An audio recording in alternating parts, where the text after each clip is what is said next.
नमस्कार, गुहार छत्तीसगढ़ में आप सभी का स्वागत है। मैं हूं आपके साथ दिव्यांशु जोशी। भारी बर्फबारी के बीच राहुल गांधी की भारत जोड़ो यात्रा सोमवार को श्रीनगर में खत्म हो गई। 145 दिन पहले 7 सितंबर को कन्याकुमारी से शुरू हुई यात्रा के पड़ाव में कई उतार चढ़ाव भी आए। तो वहीं राहुल गांधी ने क्लोजिंग सेरेमनी के दौरान शेर कश्मीर स्टेडियम में 35 मिनट लंबी स्पीच दी। 2 बार पीएम मोदी, अमित शाह और आरएसएस का जिक्र किया और बीजेपी पर जमकर हमला बोला। तो वहीं यात्रा पर कृषि मंत्री रविंद्र चौबे का बयान भी सामने आया, जिसमें उन्होंने राहुल गांधी की तुलना मर्यादा पुरुषोत्तम श्री राम और आदि शंकराचार्य से की। तो वहीं यात्रा के समापन पर भाजपा का कहना है कि मुख्यमंत्री भूपेश बघेल से लेकर राहुल गांधी और पूरे छत्तीसगढ़ मंत्रिमंडल कश्मीर में दिखाई दिया।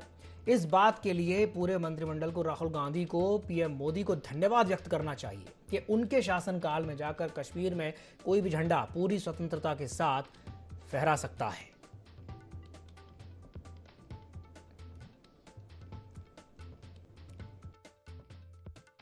राहुल जी ने केरल से लेकर कन्याकुमारी तक 4,500 किलोमीटर की यात्रा की। ऐसी यात्रा हम लोग केवल शास्त्रों में ही उल्लेखित पाते हैं। मर्यादा पुरुषोत्तम राम अयोध्या से लेकर लंका तक उन्होंने यात्रा की थी। भगवान जगत गुरु आदि शंकराचार्य भगवान ने केरल से लेकर बद्रीनाथ तक यात्रा की थी। ये दोनों यात्राओं का लगभग जो किलोमीटर था और राहुल जी की यात्रा है लगभग समान है। राहुल जी भी इस यात्रा में गरीबों से मिले, जंगल में रहने वाले लोगों से मिले। कश्मीर में लाल चौक में तिरंगा फहराने के बाद कश्मीर की पूरी जमहूरियत, वहाँ के आवाम, वहाँ के लोग इस बात को कह रहे हैं कि राहुल जी के आने के बाद कश्मीर में लगा कि वर्षों बाद फिर से लोग घरों से बाहर निकल करके देख पाए हैं, आबो हवा में वो लोग निकल पाए हैं। आज भारत जोड़ो यात्रा का कश्मीर में समापन हुआ। आज राहुल गांधी जी और छत्तीसगढ़ के पूरा मंत्रिमंडल कश्मीर में है।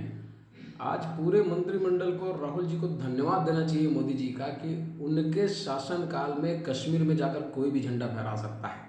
आज मोदी जी के कारण 370 हटा और कश्मीर आज सारे देश से जुड़ा हुआ है और आज कोई भी हिम्मत के साथ उस कश्मीर में झंडा फहरा सकता है।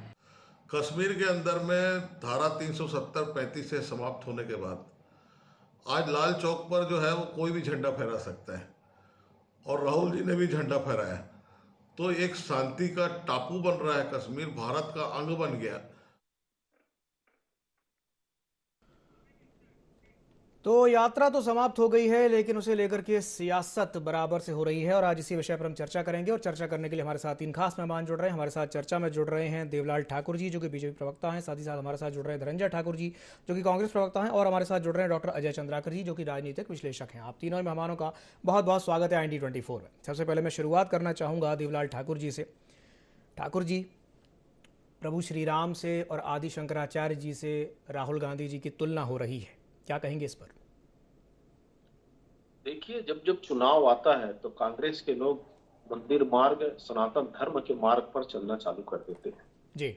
और बिल्कुल ही अशोभनीय बात है कि किसी की भी तुलना भगवान श्री रामचंद्र जी से की जाए। ठीक है, कांग्रेस के लोगों ने भगवान श्री राम सनातन धर्म के आराध्य देव को काल्पनिक माना, लेकिन इस तरीके से भी ना गिरे कि किसी की भी तुलना भगवान राम के साथ की जाए। मर्यादा पुरुषोत्तम श्री राम का जो पद यात्रा से जोड़ रहे हैं, बिल्कुल ये अशोभनीय बात है। और ये कांग्रेस के लोग चाटुकारिता और गुलामी प्रथा से ग्रसित है। वो राहुल गांधी परिवार को भगवान बता ही सकते हैं, क्योंकि कांग्रेस के जो कार्यकर्ता हैं वो गांधी परिवार के विकास के लिए ही सोचते हैं और गांधी परिवार को कैसे बचाया जाए, कैसे उनको सत्ता में लाया जाए, इस प्रकार की सोच रखने वाले कांग्रेस के लोग होते हैं। और वो जो यात्रा है वो यात्रा भी उसी ध्येय से किया गया है कि कैसे गांधी परिवार को वापस इस भारत की सत्ता पर लाया जाए। और कहीं ना कहीं अगर राहुल गांधी भारत जोड़ो यात्रा निकाल रहे हैं तो उनको छत्तीसगढ़ का भी ध्यान कर लेना चाहिए, सनद कर लेना चाहिए, जहां पर बस्तर इलाकों में समाज को तोड़ा जा रहा है, आदिवासी वर्ग को धर्मांतरण कराया जा रहा है। और धर्मांतरण कराने के लिए इस प्रदेश के मुख्यमंत्री श्री भूपेश बघेल जी, कांग्रेस के लोग संरक्षित करने के लिए कानून ला रहे हैं। आज हमारे वहां आदिवासी परिवार के लोग जेल में हैं, आखिर उन्हें धर्म और संस्कृति से बचाए रखने के लिए, सनातनी धर्म में बचाए रखने के लिए लोग क्या कर रहे हैं? ये लोग कहीं ना कहीं धर्मांतरण करने वाले लोगों को साथ दे रहे हैं। ऐसी स्थिति में राहुल गांधी जी को तो बस्तर आकर बयान देना चाहिए कि भारत टूट न जाए। कहीं ना कहीं कांग्रेस के लोग रोम से निकलेंगे तभी तो राम के साथ चल पाएंगे। ऐसा नहीं कि चुनावी वर्ष है तो मंदिर मंदिर घूम रहे हैं, चुनाव जैसी जाता है सनातन धर्म को भूल जाते हैं, इनको राम काल्पनिक लगने लगता है। ऐसे पार्टी के लोग कांग्रेस के लोग हैं। ठीक है, ठीक है, चलिए ठीक है। धनंजय जी, आपने बात सुनी ठाकुर जी की, क्या कहेंगे इस पर? धनंजय जी भी हमारे साथ जुड़े हुए हैं फोन लाइन पर। वो कह रहे हैं कि भाई तुलना श्री राम से नहीं होनी चाहिए, तुलना ही अपने आप में अशोभनीय है। क्या कहेंगे इस पर? तुलना तो श्री राम जी से ही होनी चाहिए, क्योंकि हम लोग मर्यादा पुरुषोत्तम श्री राम जी बोलते हैं। और मर्यादा पुरुषोत्तम की जब हम बात करते हैं तो श्री राम जी ने जो असहायों का सहारा बनने का काम किया है, श्री राम जी जो दुखी लोगों के साथ खड़े हुए हैं, श्री राम जी ने जो वैमनस्यता का अंत किया है, तो तुलना तो मर्यादा पुरुषोत्तम श्री राम जी के साथ होनी चाहिए। और रविंद्र चौबे जी ने ठीक कहा है, मर्यादा पुरुषोत्तम श्री राम जी श्रीलंका तक यात्रा किए थे, शंकराचार्य जी भी यात्रा किए थे, ये भी उसी तरह की यात्रा है। और हमें तो गर्व होता है इस यात्रा की तुलना हम जब उनसे करते हैं, क्योंकि इस यात्रा के माध्यम से भी गरीबों की आवाज उठाएं, असहायों की बात कही है। और जो भाजपा आरएसएस की वैमनस्य की जो राजनीति है उसके खिलाफ हमने इस यात्रा में लोगों को ताकत देने का काम किया है। तो हम तो तुलना करेंगे मर्यादा पुरुषोत्तम श्री राम जी की यात्रा से, क्योंकि हम उनको मर्यादा पुरुषोत्तम श्री राम जी कहते हैं। और मर्यादा का तात्पर्य तो उनके बताए मार्ग में चलना है। अगर राहुल गांधी जी मर्यादा पुरुषोत्तम श्री राम जी के बताए मार्ग पर चल रहे हैं तो इन फिरंगियों के जो जयकारा लगाने वाले भाजपा और आरएसएस के लोग हैं, इनको क्यों पीड़ा हो रही है? और मैं सुन रहा था देवलाल ठाकुर जी को, इस सनातन धर्म की बात कर रहे थे। 40 साल की उम्र है भारतीय जनता पार्टी की, और सनातन धर्म और हिंदू जो है ना सदियों से ये अपनी ना पार्टी की हैसियत के अंदर बात कर रहे हैं। कोई भाजपा आने के बाद सनातन धर्म नहीं आया है, कोई भाजपा आने के बाद हिंदू नहीं आया है। तो अपने जो वैमनस्य की राजनीति है वो खत्म करें। और पीड़ा इनको हो रही है क्योंकि ये तो नहीं चाहते ना देश में एकता रहे, देश में खड़ता रहे, देश में किसानों की बात हो, देश में मजदूरों की बात हो, देश में महंगाई पे बात हो, देश में रोजगार की बात हो, नहीं ना, इसलिए इनको पीड़ा तकलीफ हो रही है। क्योंकि हम मर्यादा पुरुषोत्तम श्री राम जी के बताए मार्ग में चलते हैं, फिरंगियों के बताए मार्ग में चलने वाले भाजपा के लोग हैं जो खुद चलते हैं। चलिए ठीक है, मैं डॉक्टर चंद्राकर से भी यही सवाल पूछना चाहूँगा। डॉक्टर अजय चंद्राकर, जिस तरीके से ये जो तुलना हो रही है, या यूँ कहें कि तुलना की है रविंद्र चौबे जी ने, वो कह रहे हैं कि भाई आदि शंकराचार्य जी ने भी एक यात्रा की थी केरल से लेकर के बद्रीनाथ तक, और फिर एक यात्रा प्रभु श्री राम ने भी की थी, और कुछ उसी तरह की यात्रा राहुल गांधी जी भी करके आए हैं कन्याकुमारी से लेकर के श्रीनगर तक। क्या कहेंगे इस पर? देखिए दिव्यांशु जी, भारत में प्रतीकों की भी राजनीति चलती है। बिल्कुल।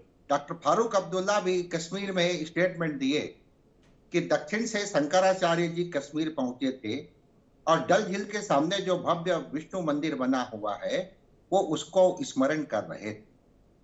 तो यहाँ पर प्रतीकों की राजनीति में इस तरह से होता है। लेकिन मूल बात यह है कि वो विराट, वो परमात्मा, वो खुदा, वो ईश्वर, वो क्रिएटर, वो सृजनकर्ता अलग है और हम सब इंसान हैं। लेकिन उसके बताए हुए मार्ग पर कोई व्यक्तित्व अपना मैग्नेटिक पर्सनालिटी से इम्पैक्ट छोड़ता है तो वह तो अच्छी बात है, यही खुदा भगवान परमात्मा भी चाहते जी। तो यहाँ पर इसमें कोई शक नहीं कि उदयपुर के उस बैठक से जो यह यात्रा की नींव रखी गई और पूरे भारत में 12 राज्यों से होते हुए जिस तरह से आज उसका समापन हुआ है, तो एक प्रकार का एक अलग नैरेटिव बना है। लेकिन नैरेटिव बना है, अब इधर देखना है, यात्रा तो समाप्त हो गई।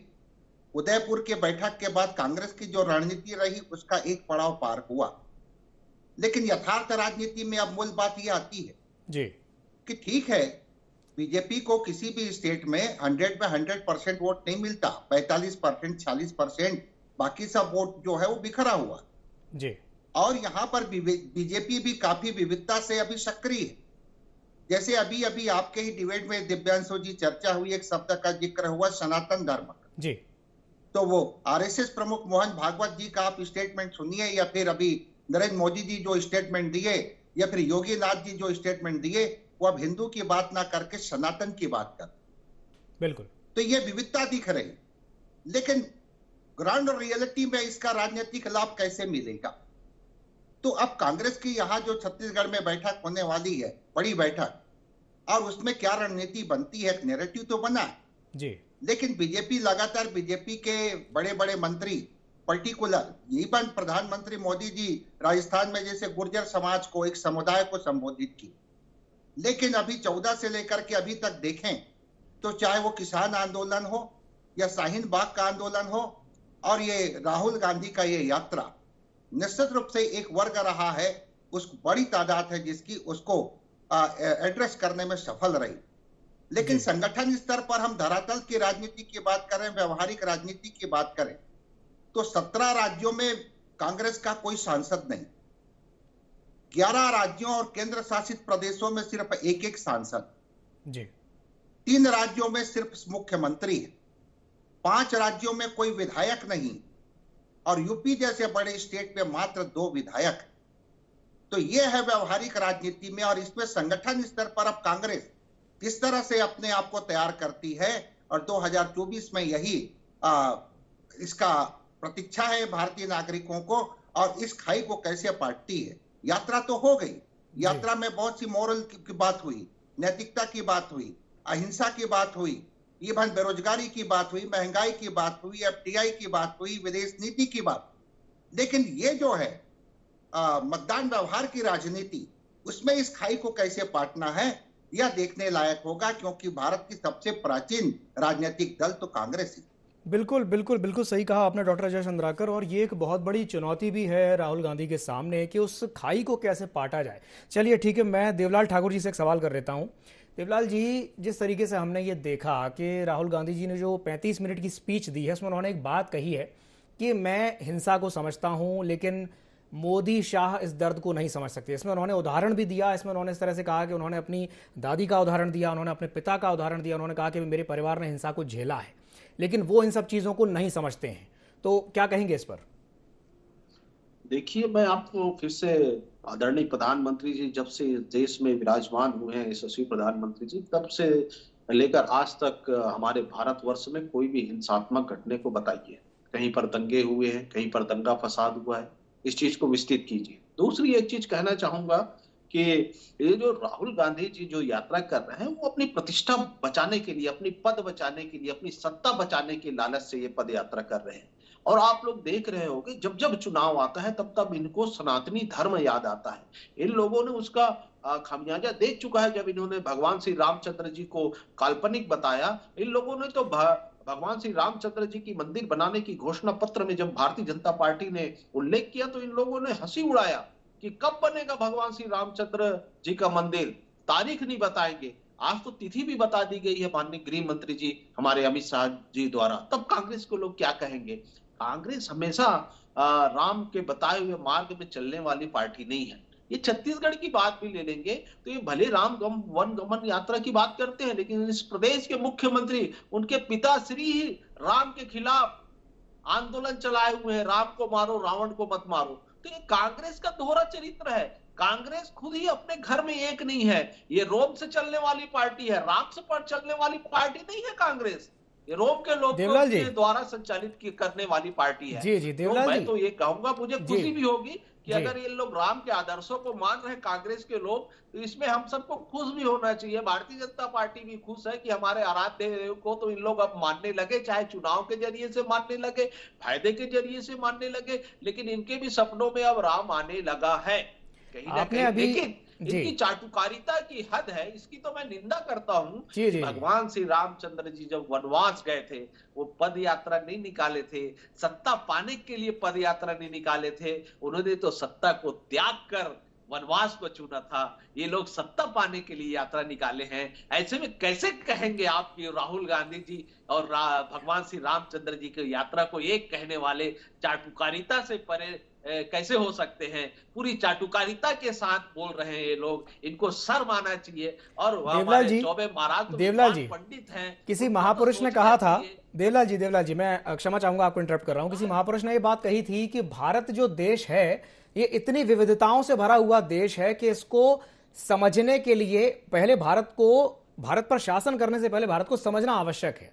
और राहुल गांधी भी यही कहते हैं कि वो समझने के उद्देश्य से यात्रा कर रहे हैं। वो अलग अलग राज्यों से होकर के गुजरे, अलग अलग प्रांतों से होकर के गुजरे, और इस बीच में यह भी हमने देखा कि किस तरीके से अपार उनको जन समर्थन भी मिला, वो जहां से भी गुजरे। और आपने एक बात अभी कही कि जब चुनाव आते हैं तभी इनको मंदिर की याद आती है, तभी इनको सनातन की याद आती है।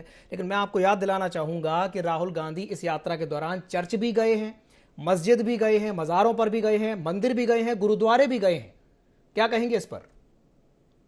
देखिए, चर्च जाना या कहीं जाना ये उनका विवेक है, कहां कहां जाना चाहते हैं, जहां जहां जाना चाहते हैं जाए, लेकिन इन लोग मंदिर कभी नहीं जाते थे।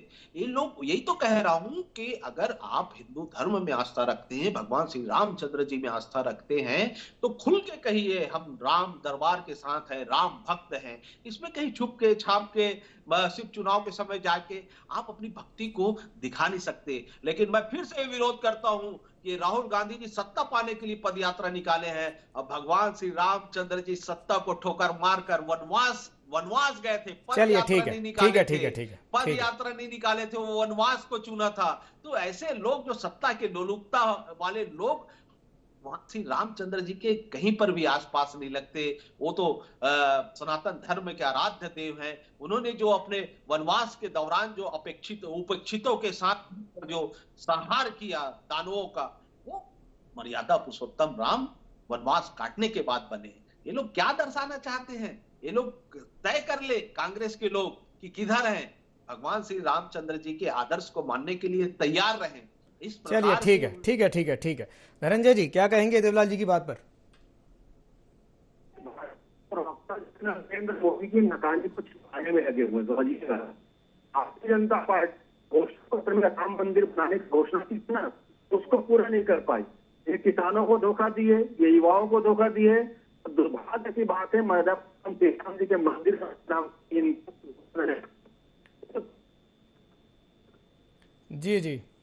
धनंजय जी, चलिए ठीक है, मैं आपके पास वापस आऊंगा। मैं डॉक्टर चंद्राकर जी भी हमारे साथ जुड़े हुए, मैं एक सवाल उनसे कर लेता हूं। डॉक्टर चंद्राकर, जिस तरीके से ये देखने में आया है कि भाई यात्रा तो समाप्त हो गई है, लेकिन इस पर सियासत अभी समाप्त नहीं हुई है, वो लगातार हो रही है। मेरा आपसे सवाल ये रहेगा कि जिस तरीके से हमने ये देखा कि जब ये यात्रा शुरू हुई थी सितंबर में, और अब जबकि ये यात्रा 145 दिन के बाद समाप्त हुई है, तो इसका जो प्रभाव है, मेरा आपसे सवाल ये है कि इसका प्रभाव, कितना प्रभाव आने वाले समय में कांग्रेस पर देखने को मिलने वाला है, और कितना ये प्रभाव डालेगी आगामी चुनावों पर, क्योंकि ये जो साल है ये बड़ा महत्वपूर्ण है, 2023, और जो अगला साल है 2024।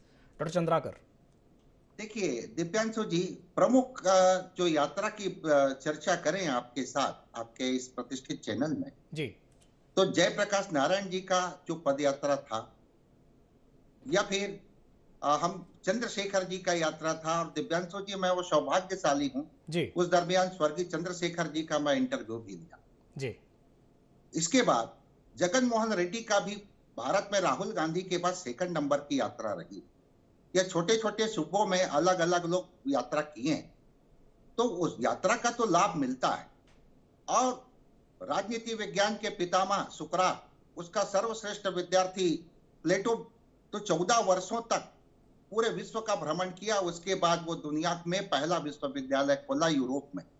तो ये यात्रा का तो लाभ है। लेकिन यहाँ पर मैं जो कुछ समय पहले आपसे संवाद किया कि मतदान व्यवहार की राजनीति में यहाँ पर संगठन लेवल पर यह पोजीशन है कांग्रेस का। अब इसको वो कैसे रीसफल करती, मुद्दों को एड्रेस करना विपक्षी नेता के रूप में बिल्कुल सही, लेकिन उसको कैसे वोटिंग बिहेवियर की राजनीति में अपने पक्ष में कन्वर्ट करना। लेकिन एक बात और आ गई है जी, जो नीतीश कुमार जी अगुवाई कर रहे थे, अब विपक्षियों को भी ये लग रहा है कि कांग्रेस के में राहुल गांधी निश्चित रूप से भले प्रेसिडेंट नहीं है, लेकिन कांग्रेस पार्टी में उसका वर्चस्व काफी मजबूती से स्थापित हो गया जी। इस कारण से विपक्षी लोग भी अब सीटों के बंटवारे के मसले के ऊपर न चाहते हुए, आज किस पार्टी में, किस क्षेत्रीय पार्टी में 50 सीट से ज्यादा लाने की क्षमता है, नाउ विपरीत परिस्थितियों में भी वो एकमात्र कांग्रेस में। तो कांग्रेस को अब उनको मानना पड़ेगा। लेकिन ये जो गैप है, बीजेपी लगातार सक्रिय है दिव्यांशु जी, उसके मंत्री लोग, उनके सीएम लोग, ये अलग अलग समुदाय, भारत में एक समुदाय की राजनीति हो, और राहुल गांधी होल इंडियन नागरिकों के साथ यात्रा किए, लेकिन ये लोग अलग अलग छत्रप हैं, और उनके साथ कैसा प्रायः क्या होता है, किसी भी समुदाय में 60% 65% वोट किसी पार्टी को मिल जाती है तो फिर ये माना जाता है कि वह समुदाय उनके साथ में है, तो चाहे वो या रिलीजन की भी बात हो। तो ये सब चीजें हैं। अब निश्चित रूप से कांग्रेस में उनके कार्यकर्ता रिचार्ज नजर आ रहे हैं और रिचार्ज होने के बाद एक नैरेटिव बना, और एक ऐसा नैरेटिव है जो निश्चित रूप से भारतीय राजनीति में एक शब्द आता है शिफ्ट। जी शिफ्ट हिंदी में मुझे उससे अच्छा कोई शब्द नहीं मिल रहा है दिव्यांशु जी। लेकिन बीजेपी अपने आप को समय के अनुसार काफी तेजी से शिफ्ट करती, और वो चीज अब कांग्रेस में भी आना चाहिए कार्य समिति की बैठक के बाद। तो फिर 2024 का चुनाव जो जन समुदाय से संबंधित मुद्दे हैं, आगामी बजट जो अभी आने वाला है, इतना ट्रिपिकल बजट आ सकता है और काफी बेचैनी में है मतलब जनता भी और सरकार भी कि किस तरह से हर तरह से इस बजट को मैनेज किया जाए। तो ये सब अब ज्यादा से ज्यादा कर्नाटक चुनाव तक, उसके बाद धरातल की राजनीति क्या होगी ये डिपेंड करेगा और यही 24 को तय करेगा दिव्यांश। चलिए ठीक चलिए ठीक है। धनंजय जी हमारे साथ जुड़े हुए हैं। धनंजय जी, जो बात अभी डॉक्टर चंद्राकर कह रहे थे कि बीजेपी तो बड़ी तेजी से शिफ्ट कर लेती है, लेकिन अब ये चीज कांग्रेस को भी अडॉप्ट करनी चाहिए, क्या कहेंगे इस पर? लगता है धनंजय जी से हमारा संपर्क नहीं हो पा रहा है। चलिए मैं देवलाल ठाकुर जी के पास वापस जाना चाहूंगा। देवलाल जी, अभी जो बात डॉक्टर चंद्राकर कह रहे थे कि भाई इसका इम्पैक्ट तो पड़ेगा, ये जो यात्रा राहुल गांधी ने निकाली है और जिस तरीके से हमने देखा कि इस यात्रा के दौरान जो उनको अपार जन समर्थन मिला, अब वो देखने वाली बात होगी कि वो कितना कन्वर्ट हो पाता है वोट परसेंटेज में, लेकिन इम्पैक्ट तो पड़ेगा, इस बात से इनकार नहीं किया जा सकता। क्या कहेंगे इस पर देवलाल जी? देखिए, निश्चित ही किसी भी यात्रा का प्रभाव तो पड़ता है। आप अगर कोई कार्य करेंगे तो अच्छा होगा या बुरा होगा, इसमें कोई दो मत नहीं है। आपको कार्य करना होगा। अगर जनता जनमानस में जाना है तो आपकी नीति नियत देखी जाती है। मैं तो वही कर रहा हूँ ना। आप जैसे पत्रकार जी बोल रहे थे, चंद्राकर जी बोल रहे थे, आप जेपी के पद यात्रा को ले लीजिए या रेड्डी जी के पद यात्रा को ले लीजिए, कहीं ना कहीं उनको लाभ मिला। आप उनसे प्रतीकात्मक राजनीतिक वश उससे तुलना किया जा सकता है, लेकिन हमारा तो यही है ना, ये कांग्रेस के लोग हमारे आराध्य देव भगवान श्री रामचंद्र जी से तुलना कर रहे हैं। भगवान श्री रामचंद्र जी सत्ता को छोड़कर वनवास को चुने थे। ये वनवास से सत्ता तक आने के लिए पद यात्रा चालू कर रहे हैं, तो इसमें विकराल अंतर है। तो इस चीज को समझना चाहिए कांग्रेस के लोगों को। कोई भी चीज को कहने और सोचने और समझने के पहले प्रतीकात्मक रूप से तुलना कर रहे हैं। तो शंकराचार्य जी से भी उन्होंने तुलना की थी, लेकिन प्रतीकात्मक रूप से तुलना की है देवलाल जी। जी बिल्कुल नहीं होनी चाहिए। मैं कह रहा हूं ना, एक वनवास को चुना, सत्ता को छोड़कर भगवान श्री रामचंद्र जी ने वनवास को चुना, और तुम वनवास को छोड़कर सत्ता को चुनने जा रहे हैं। सत्ता के लिए, लोलुपता के लिए आप पद यात्रा निकाल रहे हैं। दोनों अलग अलग चीजें हैं। खैर, भगवान के विषय में तो ज्यादा कुछ नहीं बोलना चाहिए इन लोगों को भी, और हम तो सदा आराध्य देव के उसके पद चिन्हों में चलने का काम करते हैं। और भारतीय जनता पार्टी तो राम दल के ही लोग हैं हम लोग, इसलिए भारतीय जनता पार्टी हमेशा सभी धर्मों का सम्मान करती है, इसमें कोई दो मत नहीं है। लेकिन हमेशा करती है, ऐसा नहीं कि चुनाव आ रहा है तभी करेंगे, ऐसी कोई बात या धारणा नहीं है। भारतीय जनता पार्टी सबका साथ, सबका विकास और सबका विश्वास को लेकर चल रही है। और कांग्रेस की यही नीति से तो भारतीय जनता पार्टी विरोध करती है कि समय आने पर पकड़ लो और समय आने पर छोड़ दो। तो कहीं ना कहीं भारत देश की जनता को गुमराह करने की कोशिश करती है, इसलिए उनको ये खामियाजा भी भुगतना पड़ा। ठीक है देवलाल जी, बहुत बहुत धन्यवाद हमारे साथ जुड़ने के लिए। धनंजय जी आपका भी बहुत बहुत धन्यवाद। डॉक्टर अजय चंद्राकर आपका भी बहुत बहुत धन्यवाद हमारे साथ जुड़ने के लिए। तो जिस तरीके से ये देखने में आया है कि यात्रा, राहुल गांधी की जो यात्रा है वो 145 दिन के बाद अब समाप्त तो हो गई है, लेकिन इस यात्रा के समाप्त होने के बाद भी जो सियासत है वो अभी समाप्त नहीं हुई, बल्कि अब एक नई सियासत शुरू हो गई है। जहां एक तरफ कांग्रेस का कहना ये है, कृषि मंत्री रविंद्र चौबे ने उनकी तुलना सीधे तौर पर आदि शंकराचार्य से की है, प्रभु श्री राम से की है, ये कहते हुए कि भाई उन्होंने भी एक यात्रा की थी दक्षिण से उत्तर की ओर, कुछ वैसी ही यात्रा राहुल गांधी ने भी की है। तो वहीं दूसरी ओर बीजेपी का कहना यह है कि राहुल गांधी को तो पीएम मोदी का धन्यवाद करना चाहिए कि धारा 370 हटने के बाद ऐसी परिस्थितियां आप कश्मीर में निर्मित हो गई है कि आप वहां जाकर के बड़े आराम से झंडा फहरा पाए हैं। तो जिस तरीके से सियासत देखने को मिल रही है, ये देखने वाली बात होगी कि इस सियासत के बाद कितना फायदा कांग्रेस को या बीजेपी को मिलेगा और यात्रा का कितना फायदा कांग्रेस को आने वाले विधानसभा चुनाव में मिलेगा। तो गुहार छत्तीसगढ़ में फिलहाल के लिए इतना ही। मुझे दीजिए इजाजत और आप बने रहिए IND24 के साथ। नमस्कार।